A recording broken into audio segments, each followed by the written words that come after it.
बिस्मिल्लाहिर्रहमानिर्रहीम, अस्सलाम वालेकुम। मैं हाफिज़ मोहम्मद काशिफ और आप देख रहे हैं मेरा channel technical information portal.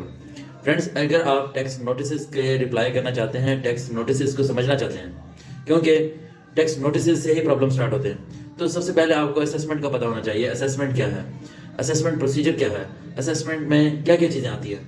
Assessment में हम देखें सबसे पहले तो इसमें टैक्सेबल इनकम को जज करते हैं और उसके बाद टैक्स लायबिलिटी आपकी कितनी बनती है उसको देखते हैं, और आपका रिफंड बनता है या नहीं बनता उसको हम चेक करते हैं, असेस करते हैं। और इस सारे प्रोसीजर को असेसमेंट प्रोसीजर कहते हैं, यानी कि किस तरह जज किया जाता है, उसमें कुछ स्टेप्स आते हैं। अब सबसे पहले हमने बात की कि टैक्सेबल इनकम को असेस करते हैं, और दूसरे नंबर पे हम करते हैं टैक्स लायबिलिटी कितनी है। टैक्सेबल इनकम क्या होती है? हमारी अर्निंग, हमारी इनकम कहलाती है। टोटल इनकम उसके बाद आती है। टोटल इनकम क्या होती है कि मुख्तलिफ ज़राए से कमाई हुई इनकम जब हम उसको इकट्ठा करते हैं, प्लस करते हैं, सम करते हैं, वो टोटल इनकम कहलाती है। अब इस इनकम के अंदर कुछ ऐसी इनकम भी होती है जिसके ऊपर टैक्स माफ है, इनकम टैक्स ला में टैक्स की छूट है, उसको हम निकाल देते हैं, उसको हम माइनस कर देते हैं। जब एग्जेम्प्टेड इनकम को टोटल इनकम से माइनस करते हैं तो टैक्सेबल इनकम बन जाती है। ऐसी इनकम जिसके ऊपर हमने टैक्स पे करना है वो टैक्सेबल इनकम कहलाती है।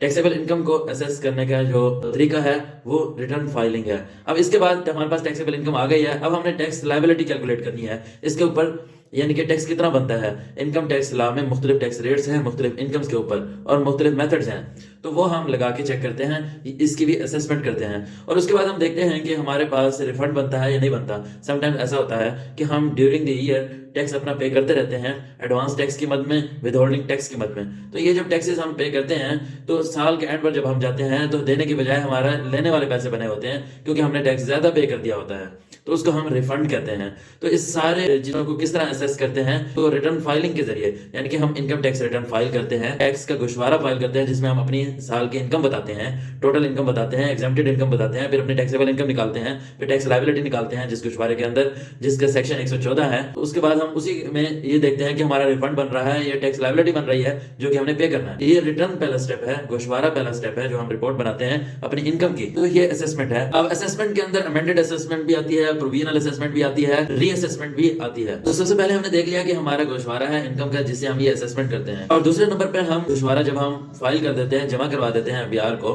तो एफबीआर उसको देखता है डॉक्यूमेंट्स के साथ, अपने पास जो एफबीआर की इंफॉर्मेशन होती है उसके साथ देखता है कि हमने करेक्ट इंफॉर्मेशन दी है या रॉन्ग इंफॉर्मेशन दी है।